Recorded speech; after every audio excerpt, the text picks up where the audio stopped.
Hello and welcome to At the Musco. I'm Betto Arcos, music journalist, and I'm joined today by two members of the LA quintessential band. And I think I can call this band something like one of the soundtracks of this amazing city, which in a sense also is a representation of what this country is all about. Ozomatli is an American six-piece band playing primarily Latin hip-hop rock music formed in 1995 in Los Angeles. They're known for their activism, for their viewpoints, and for a wide number of music styles, including, but not only, salsa, jazz, funk, reggae, hip-hop, and many others. They were formed in 1995 and they've released, well, I looked at their website and it looks like there's about 10 albums or so. And the band has performed all over the world. They've been, I think I'm correct when I say this, they've been ambassadors of the United States around the world, and they played in places as far as China, Tunisia, Jordan, Cuba, and Burma. And although the band has had members from different parts of over the years, the six founding members are still very much playing with the band. I got a chance to see these guys recently at a concert in the San Jose area. And I welcome to this program el señor Raúl Pacheco, guitarist and vocalist and composer, as well as Will Dog Abers, bassist, composer, and also one of the vocalists of this band. Carnalísimos, welcome to the program. How you doing, Betto? Thank you, Betto. Thank you for having us. Thanks for being here. So briefly tell us, the band was created as a result of some sort of dispute in the place where you guys were living. And this kind of helps us set the stage to understand what the band is all about, because really you haven't changed much. You have changed, of course, visually and physically, and the sound a little bit. But when I heard you recently, I said, the band sounds just the way they sounded. You know, I mean, of course, with a few changes here and there, but you guys are still very much about el pueblo, the community. You want to talk about how we started? Sure. Yeah, sure. Yeah. Thanks for having us, Betto. Yeah, well, the band, we started in 1995, actually April 1st, 1995. And what was happening at that time, like Raul likes to say, just in the shadows of downtown LA, just west of downtown LA, a few blocks on 4th and Bixel. I was a part of a protest that was happening with the Los Angeles Conservation Corps. And so I was one of the workers at the Corps, and we held a sit-in our building, and we were demanding full benefits and back pay for raises that we were owed. Vacation time. And so within that sit-in, we had a dispute with the Conservation Corps, and we ended up through a mediation process getting rights to the building. And we started a cultural community center dedicated to arts and inner city youth, where we would, buy wood and build skateboard ramps, spray paint, would graffiti the whole building and with art, as well as instruments and, all sorts of art as well, like silk screening.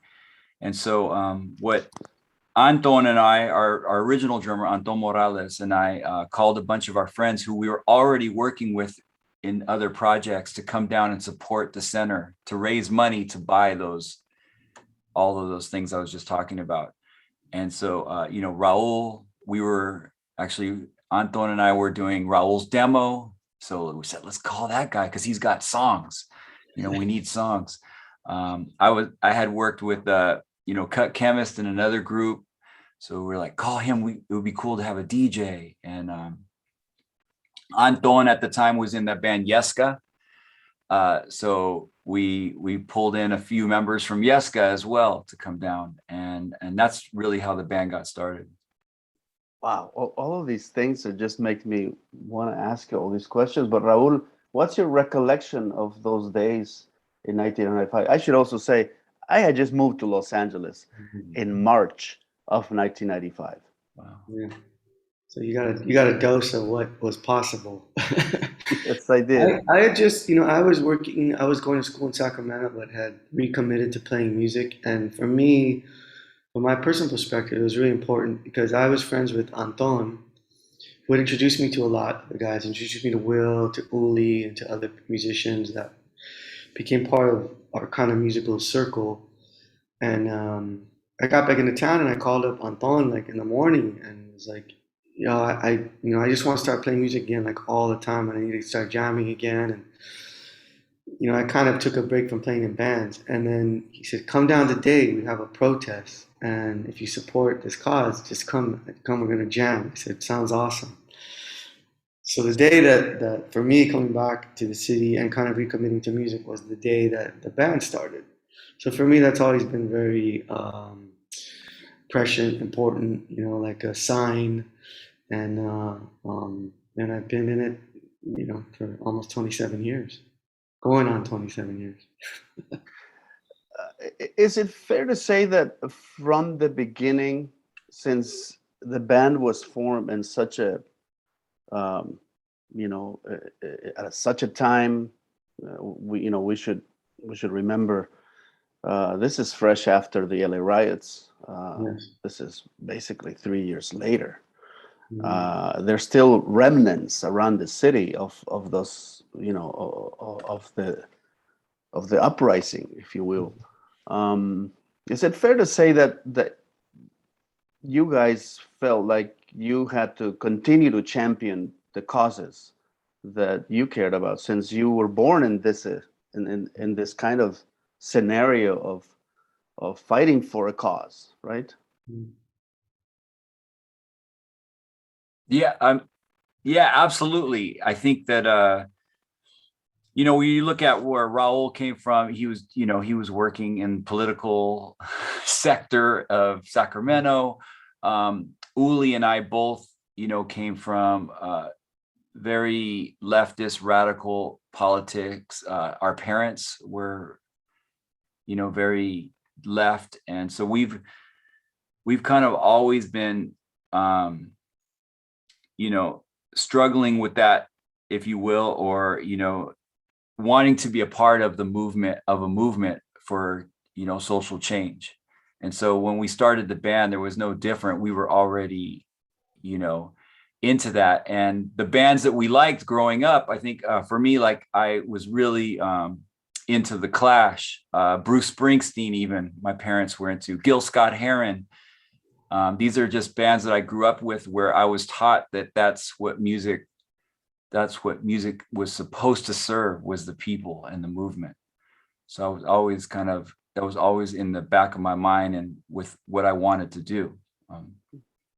Raul, were you influenced also by sort of politically or socially minded artists? Yeah, at that time, I was learning a lot of older, like, canción, like learning that whole history and learning a lot of those artists and kind of the importance of them throughout the Americas, and I had a group of cats who were a little bit older than me in LA that I'd show up and they loved my enthusiasm and they loved that I cared about these songs because I was kind of like a little rocker kid. But I'd show up and all these songs to me were very moving, important. I saw it right away, and they each had personal histories. One of the brothers was Chilean, one of the brothers was from Mexico City, one of the other musicians was from Central America. So they had all these perspectives that were very in line with, for me as a Chicano growing up in Boyle Heights, like they're very much in line with the same perspective of kind of wanting, a basic kind of human dignity that you see many people throughout the world kind of craving for, at some points fighting for. And I heard a lot of these messages in these songs. So, that's one of the ways we got Como Ves onto the record. Was it Chuy? I don't know if you know Chuy Flores. Chuy Perez, who is a longtime LA musician, was part of a group of musicians. Also, the introduction off of our first record, Aquí No Será, which was written by people who were part of the movement in El Salvador. So these were just songs that I knew. And when Will's like, what are we going to play? Really, the first rehearsal was like, what are we going to play? You know, and I remember those are two things that I said, well, I know these songs. And I think that right away, the fun about how things came about, and I don't think we realized it at the time, was we didn't even have to know a particular style perfectly, you know. Like I remember Will saying, you know, I'm play like funk and reggae, and I'm like, just here's the chords, just play whatever. I don't even think there was a drummer first on Aquí No Será, and put a beat. So we just played it to that. So we just adjust the feel, adjust like, you know, and kind of make it to a place where it feels good. And I think that's kind of been the method the whole way, you know, kind of our all contributions and what we like to do as individuals and find a way to make it work as a group. Let's take a listen briefly to one of these songs, Aquí No Será.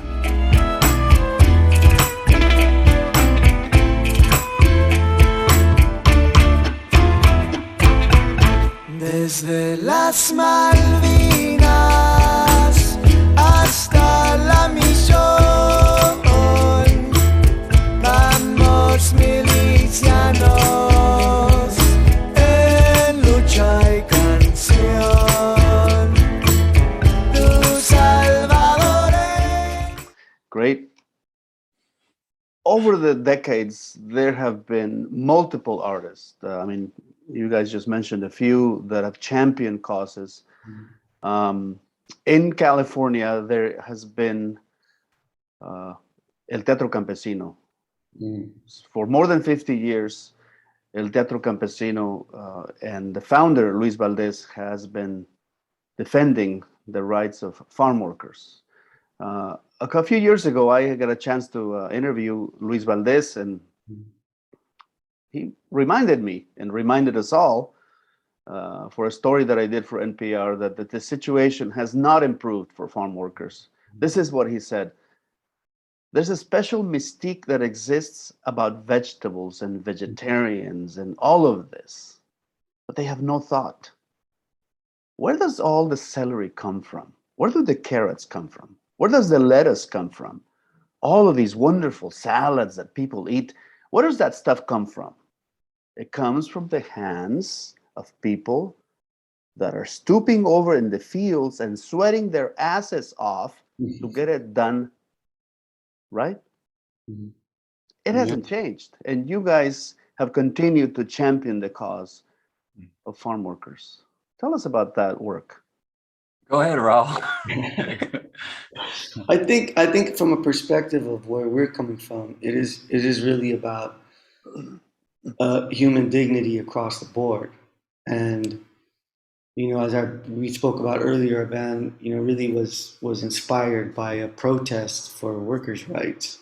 So you see that in every sector of society. And here in California, which is like a huge farm state, you know, one of the places that feeds so many people and is a huge part of the sixth largest economy in the world on its own, in the state of California, it's always a shock and absurd and disappointing and a reminder of the way our society is set up. Where, you know, many people who do that work, who do the basic work that is a necessity more than a lot of other stuff, get overlooked. And so it's been set up that way from I think from way back, whenever there were owners and people who, you know, could control you know, labor. There's such deep policies in it, and over time, but really on a human level every day, it's about respecting, you know, other people. And like you said and mentioned, that's never really been solved, and we still have an unbalanced society that way, where a lot of money is in one little part, and people who do a lot of work don't get a lot, you know. And you see that in the history of this country, along with many other countries. But, you know, we are inspired by that and by the movements for equality in that. You know, we wrote a song called La Temperatura, and that was really Uli and Will going, and I'd like to hear Will's words about that. But we were in the studio working. I think it was our second or third or fourth record, and people were talking about wanting to write a song about what's going on now, and Uli and Will went downtown to some marches, and I'd love to hear your story about it because I didn't go that day because I think I was recording, but I remember them going and coming back super inspired, and we wrote La Temperatura in response. Yeah, that I believe it was 2006, the Million Latino March on Wilshire. It was I was there. You were there. Yeah, I believe it was 2006. And yeah, we were recording that. We were recording an album, and Uli and I were like, we gotta go, man, because the whole city was shut down. Really, I mean, you don't have, that just shows how much our city, our society needs immigrants. That you have an immigrant march like that, and our whole state basically is going to shut down. So Uli and I went, and we were just so inspired. Like we were like there, in this enormous crowd that, I mean, we stopped and we tried to wait and like let everybody go by, and it would have been hours. And we were just like, we got to write a song now. We got to write a song about this. And yeah, and so that's how Temperatura came. And I believe we came in and we sat down with Raul, I think, and came up with the vibe. And then Justin, I believe, came in with the main beat. And we were like, oh, let's make it like a solca or a semi punta vibe, which is Central American, African. Yeah. And so yeah, that's where Temperatura, and it's really about bringing the heat up and continuing that fight, for justice.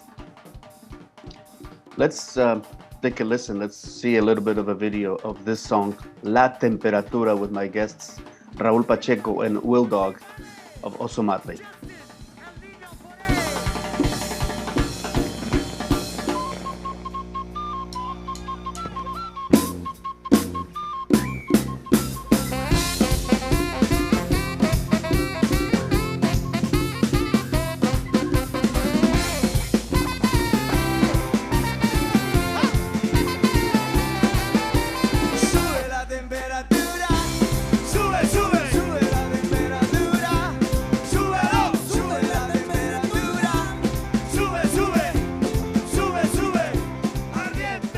Okay, but you've been concerned with these issues from the very beginning.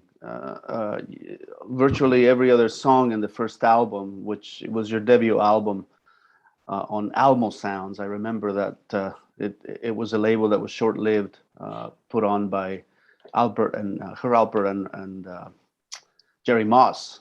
It was one of those, in an effort to bring new sounds and colors of the city, and you guys were certainly at the forefront of this. But you've been interested in these issues from the get-go. Tell me about today. What has happened? I mean, you guys recently celebrated something like 25 years, right, or so, of being together. That's quite a bit, a quarter of a century playing and traveling the world and fighting for causes.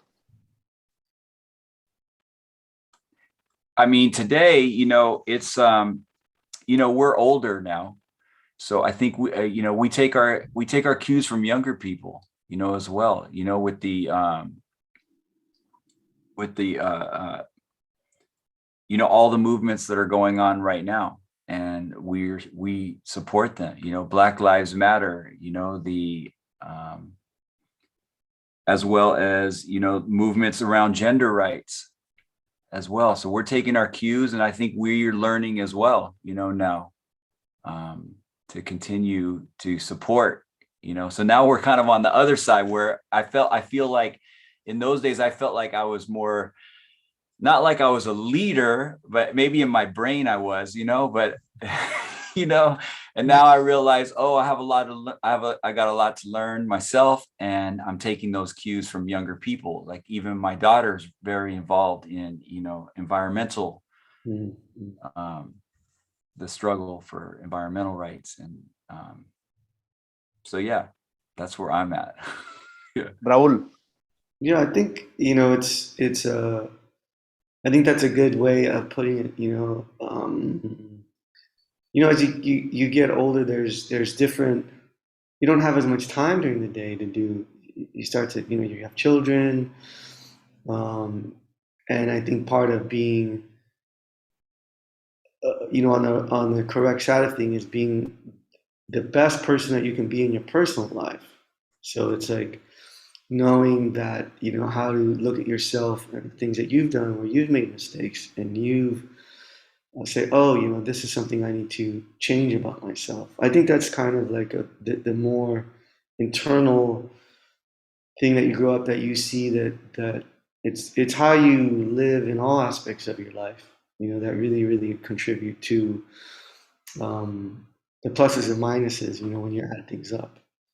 And I think I'm at a phase in my life where I, have adult children, and that's giving me a different kind of space, because they don't need as much attention. And I find myself very, very committed to songwriting. And, we're finishing a record right now that I'm very proud of. And I think there's some good songs on there that hopefully will raise some questions and allow people to have fun. Because I think we've always wanted to do both. We always wanted to write songs that maybe get people to think or introduce an idea, but also to have fun. We're really a band that likes to celebrate life, and no matter what the situation is. So I think that I'm looking forward to continuing to do that. So I feel really, despite all the madness that's going on, I feel very positive. I feel very like I have energy to contribute. So that feels good. Tell me about this song called La Misma Canción. What inspired that lyric, that tune? I think there was a little bit of how would I say, the same old song is kind of like it's. I can't remember how that song came out. Like it was super. I think it was one of those things we just did super fast. It was just this kind of like rockin' ranchera, kind of rockin' norteño, that in our own way, kind of big band rocking norteño. And I think the general sentiment was about the haves and the have-nots, and that situation and that dynamic it's the same old song. So I think it's just a snapshot of kind of realizing and recognizing that. And it also recognizes that we're all from the same place, no matter rich or poor. I start in that song, there's a section where I just call out names of just whoever's in the audience, whoever we're playing with, whatever city we're in, that we're all from, generally, we really are come from the same place, from this earth, and that there's an equality in that creation for all of us. And that the same old song is kind of a negative song. So let's remember that we're all from the same place, and maybe we could start from that spot together. All right, let's check it out. This is a very special version that you guys did at the Troubadour with a banda. Yeah. It looks like a bunch of kids having a blast there with you guys. It was fun for us.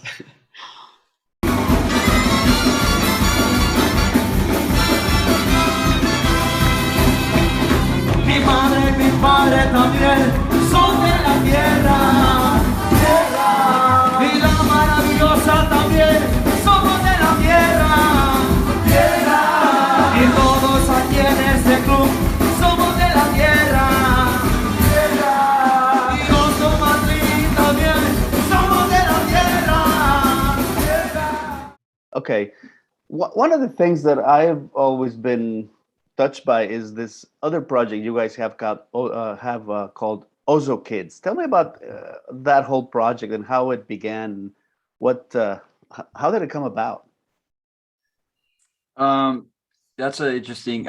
So we at that time we started. We were touring a lot at that time, and I remember us being in Chicago and doing 2 nights at the House of Blues, Chicago, and one night I think we did a Thursday and a Friday, and a year earlier we played 2 nights at the House of Blues Chicago, no problem. And then a year later or 2 years later, whatever it was, we went back and the Thursday show was not selling at all. And, and so we asked the promoter, can we just paper the event and give out tickets? Friday was doing well, but Thursday wasn't. And so I went on like I don't know, maybe it was MySpace at that time, who knows, or Facebook. And we just said, free tickets, who wants to come? And everybody was like, I can't get a babysitter. And our drummer at the time, Mario Caleri, was like, you guys should do an Ozo Kids album. You guys should do a kids album, and kind of like kept saying it. And and so we did. So we did it. We're like, oh, that could be a good idea. And actually after that point, we got commissioned by PBS to write. They commissioned us to write 5 one-minute songs. This just happened by chance. They commissioned us to write 5 songs, like specific, like one about opposable thumbs. I don't remember them all. There was a bunch of them, math, spelling, and then they put those to videos. And then we ended up doing 10 of them, because the 5 we did, they liked so much that they just kept, do another one. So we did 10 of those songs, and you can see those. If you type in like PBS Ozomatli, like, and I'll find them and send them to you. And so we did that, and that was a good, I think, like a class for us in doing kids music, because we were working with PBS and they were like, oh, change this word, it needs to be more whatever, kid friendly. And so by the end of those 10 songs, we felt like we had a grasp. People think kids music is easy. It's not. It's just as, especially performing for kids. I mean, Raul, we play a 30-minute show for kids, and it takes everything out of you. We do an hour-and-a-half show with Ozomatli, but Ozo Kids is like 30 minutes, and you have to give it your all. It's a sunny day. Why are you bored?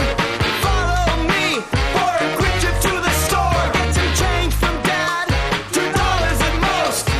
Buy some balloons, add some friends, now you're the host. Roll them up and toss them around. Get some colored markers, draw a face or a crown. Roll them up, watch them fly into the air. Where do they land?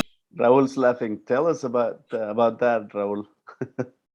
I think the experience I had in that was cool is because in the beginning I was kind of like, I don't really want to do that, but it became more and more enjoyable to me. And I think one of the things I noticed for all of us is as songwriters is actually putting yourself in a place where you didn't have to necessarily be the band, quote unquote. Mm. So you could talk about, like on the Ozo Kids records, we had a song going about to the movie, skateboarding, balloons, all these, and it seems silly, but you do need to be clever, and you do need to kind of like get into a different headspace. So I think as songwriters, it was actually helpful for us. And then in terms of the shows, what we do sometimes is we might do an early show for the kids and then like an adult show at night. And so it's become a thing that if we can, we do it. I remember the first time, and we've done it many times, at the Fillmore in San Francisco. and the kid shows are sold out. So you have this iconic theater, this venue, and there's all these kids going crazy, and they're very appreciative parents, because I think that was the point in the beginning, wanting to have this kind of shared experience for the kids. And I think we see it also as an introduction to music because a lot of these kids have never seen a band. We talk about our instruments, we have some kind of sharing elements to it, and that becomes, you could see like kids like really, really light up and be tripped out by like a surdo drum, like right in front of them, getting able to play it, touching our guitar, touching the horn, like just so that impression I think is actually really important. So I've seen that as something that's really meaningful for young people, and it's become meaningful because of that for me. It's interesting. You said at the beginning that Yeah. you didn't want to do that. This is before you had kids. No, I think I Now, already. now most of I you just guys think. have kids, right? Yeah, yeah. I think almost most people do, not everybody, but um, I just think. I think at that time I was just thinking, no, I want to be like I want to be in this band, not a kids band. But it ended up, like I said, there were elements of it that were informative and learning, and it's become important because of the reactions I see in young people.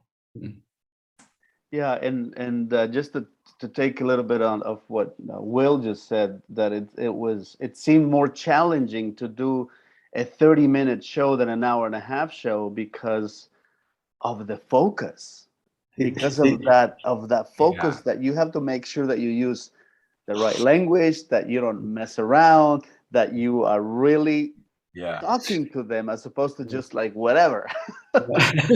And there's no breaks. There's no breaks. You have to keep the show moving. Like you Yeah, have to, yeah. or else, or They else, get, or they else get the kids bored. take over. Yeah. Going back, just in the last few minutes we have, going back to the issue of farm workers, going back to the issue of immigrants.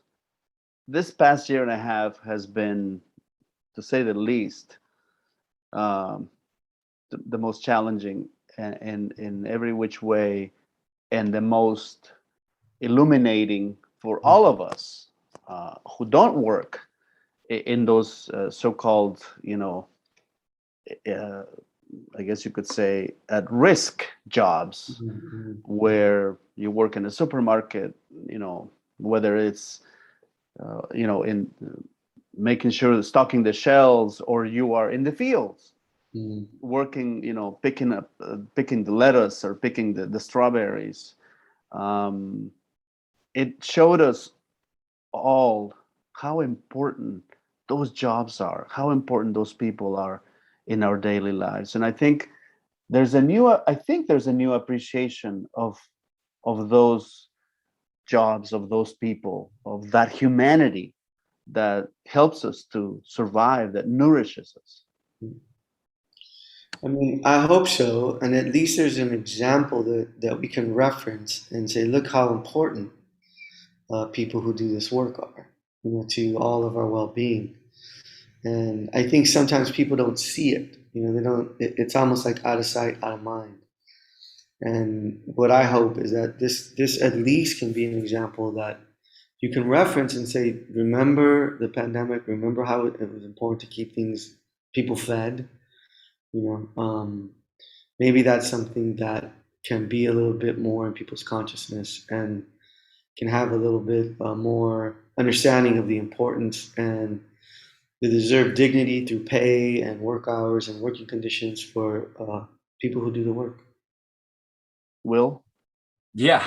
I was thinking, Raul said it for me. I hope so. I mean, that was like, I was exactly thinking that as well. I hope so. And, you know, unfortunately for workers that are at the bottom, we live in a capitalist society where, the majority of people don't get the access that the small amount do up top. And so,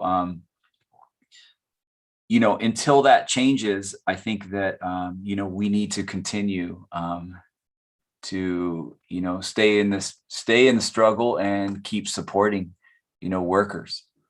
And that's really what it is. And, you know, I think there is turning of a consciousness among people, you know, and my hope is that turns into real action. Great.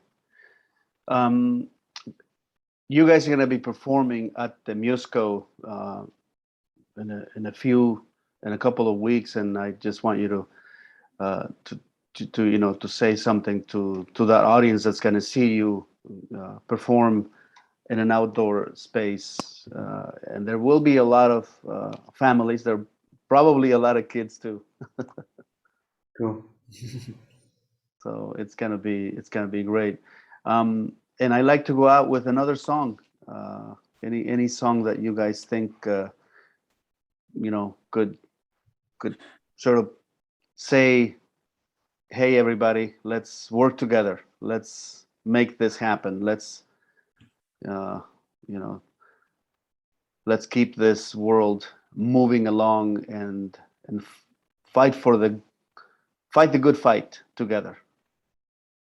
You know, I think, you know, this song is more about like inspiration, but I really like the version that we made in quarantine, actually. And it's Cuando Canto, because it's about hope, and it's about you know, the daily decision to do on your work, like the intentionality of your work. And I think you know, what we're talking about is how there's parts in what may be perceived as like quote unquote low level work or something is super important, and how important it is to recognize the dignity of people who do that. So let's sing Right. Cuando Canto. Cuando canto, when I sing. Mhm. Super. Mhm. Raul Pacheco, Will Dog, thank you so much, you guys, for your time, your energy, your music, and for staying strong and keeping us also. We must say, music has also been nourishment for the soul. We need to keep seeing music and seeing bands perform live. And you guys have certainly made this transition in a way that we've been able to enjoy it. And I got a chance to see you guys a couple of weeks ago, and I'm thrilled that you're going to be performing at the Musco as well. Thank you so much. Thank you, Betto. Gracias. Un abrazo. Hasta pronto.